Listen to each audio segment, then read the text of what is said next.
If you would turn to Romans chapter 10, Romans 10, I'll be reading verses 13 through 15.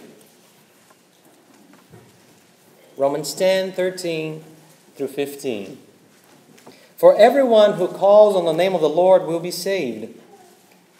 How then will they call on him in whom they have not believed? And how are they to believe in him of whom they have never heard? And how are they to hear without someone preaching? And how are they to preach unless they are sent? As it is written, how beautiful are the feet of those who preach the good news. Last week, for those who were not here, we focused on the work that we can do. We've talked about the lost sheep and our zeal for the work of evangelism. And as this month we're focused on missions, today we talk about the work that we cannot have our hands directly on. We started with the work that we can directly get our hands dirty and contribute to bringing souls to Christ through our own sweat and tear. That's our work of personal evangelism, our mission to reach lost souls. So the work of local evangelism consists of sharing the gospel with every soul that we're capable of reaching by our individual efforts or the work of the local congregation. That's pretty simple. But how about those we cannot reach? I'm not talking about those overseas, that us going to India or to Indonesia, but how about those that we cannot reach? They're just outside our evangelistic reach. Those who are not touched by any of the services or programs that we may provide as a congregation. Those that are just across the county or state line, or even a different city or different state. Do we just say, somebody will reach him? Well, that is the work of domestic missions.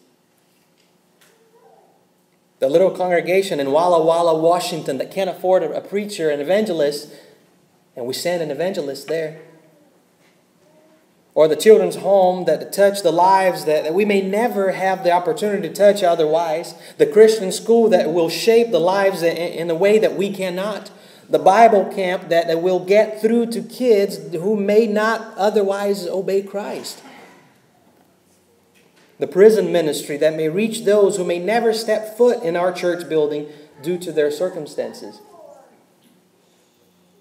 So there are so many works reaching the lost souls right around us, being the extension of what Paul described while asking these 4 questions right here in our scripture. How will they call on him in whom they have not believed? How are they to believe in him of whom they have never heard?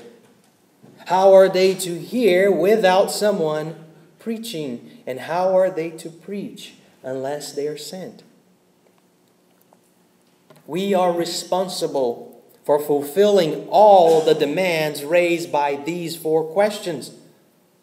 Paul presents a very logical question after stating in verse 13 that everyone who calls on the name of the Lord will be saved.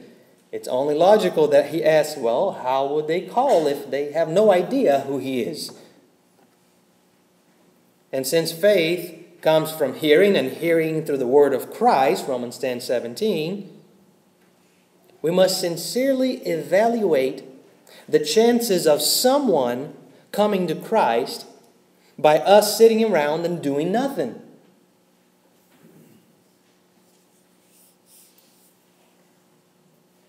How will they call on him in whom they have not believed? Well, John 17:20, Christ said, I do not ask for these only, but also for those who will believe in me through their word. The sharing of his word is a must for lost souls to believe. So I guess he's answering question number 1 with question number 2. How would they believe if they don't hear it? So the answer for question number 1 is people must hear the word of Christ. which is the second question, and we're moving quickly through here today, because as we said, we're going to try to keep things short, and I'm long-winded though. But the second question that Paul presents to us is, how can they believe without hearing? Which is the answer to the first one. Well, they must hear. Yes, faith is a gift from God. Ephesians 2:8 says that very clear. But it is generated in the heart of man through the Word of God. Romans 10:17 that we just read. He called us to preach a gospel that may seem foolish to the world. 1 Corinthians 1:21 says, for since in the wisdom of God, the world did not know God through wisdom, it pleased God through the folly of what we preach to save those who believed. We are called to preach a gospel even if the world think is foolish. We're also called to preach the word at all times. 2 Timothy 4:2, when it says, preach the word, be ready in season and out of season. That means at all times. Reprove, rebuke, and exhort with complete patience and teaching. You see, our willingness and zeal in sharing His gospel is directly related to our spiritual condition. Just think about that for a second. Where we are spiritually, and how is our zeal for sharing the gospel with lost souls? Especially since we know that it is the power of God for salvation to everyone who believes. Romans 1:16. If we know that, we will sure value the ability and the chance to share it with others. But let's move on to question number 3. Because it is a very poignant question that Paul has here, this third question. It pulls someone by the collar and asks, how are they to hear without someone preaching? You're just expecting them just to, out of thin air, hear it? You're not doing anything about it? That is a very important question for us today. What am I doing about that person next to me who does not know the gospel?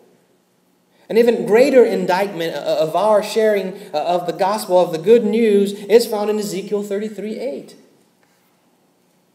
It says, if I say to the wicked, O wicked one, you shall surely die, and you do not speak to warn the wicked to turn from his way, that wicked person shall die in his iniquity, but his blood I will require at your hand. That's a scary thought from Ezekiel. What am I doing to those who are just around me? It is the duty of every single Christian to go from being a recipient of the word to being a deliverer, a spreader, a sharer of His word. Every single one of us. However, the fourth question, moving pretty quick, fourth already.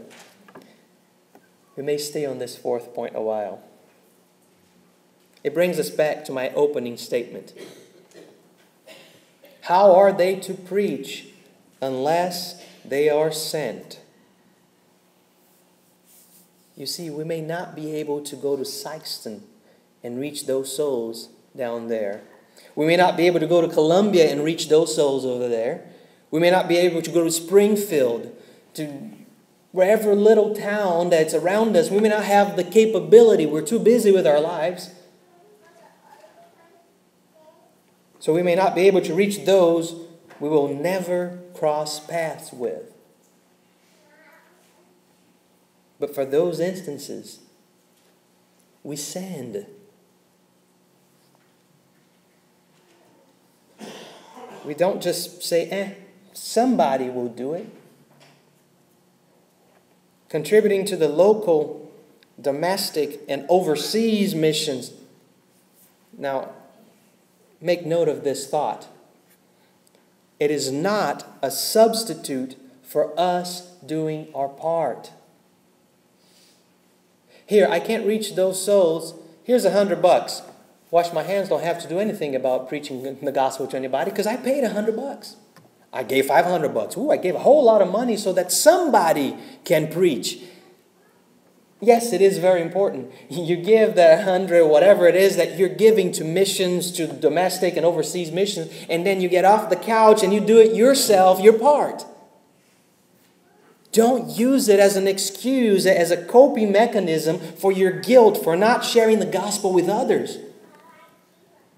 I know I sound mean. But please don't do that. Paying someone to preach the word doesn't excuse us to sharing ourselves with those we come across. Just think about it. I'm one. How many souls can I reach as a single individual compared to every single one of you sitting in these pews? It's 100 times what I can do. Or more. So we don't just say, somebody will reach them. We actively pursue supporting the work of domestic missions. We send an evangelist to Walla Walla, Washington. I don't know if they need it, but I just thought it was a funny name.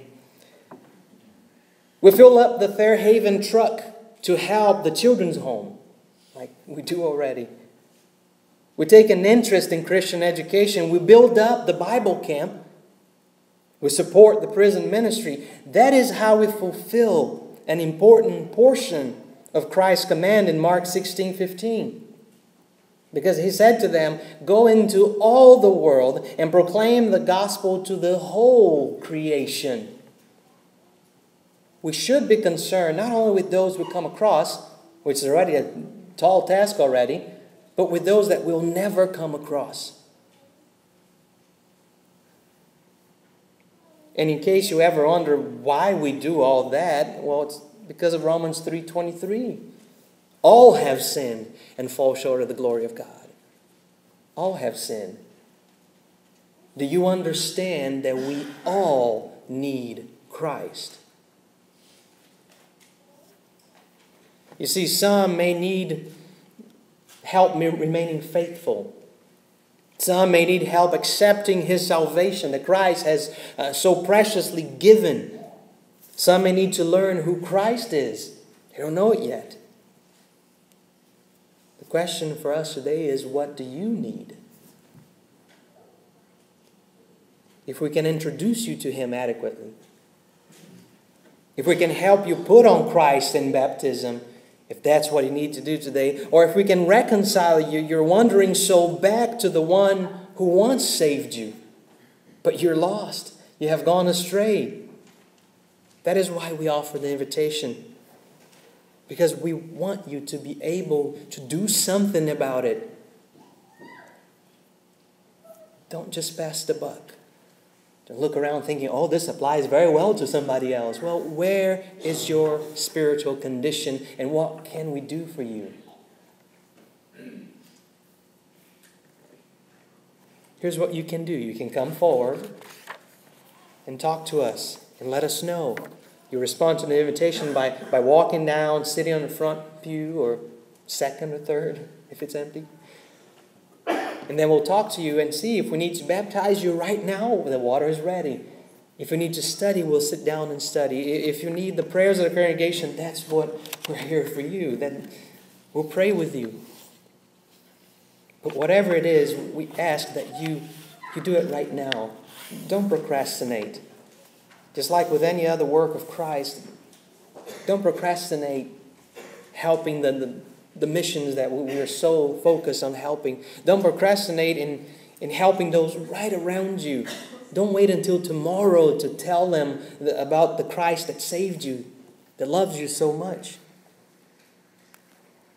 So if you're going to do something about it right now, just come forward as together we stand and sing the invitation song.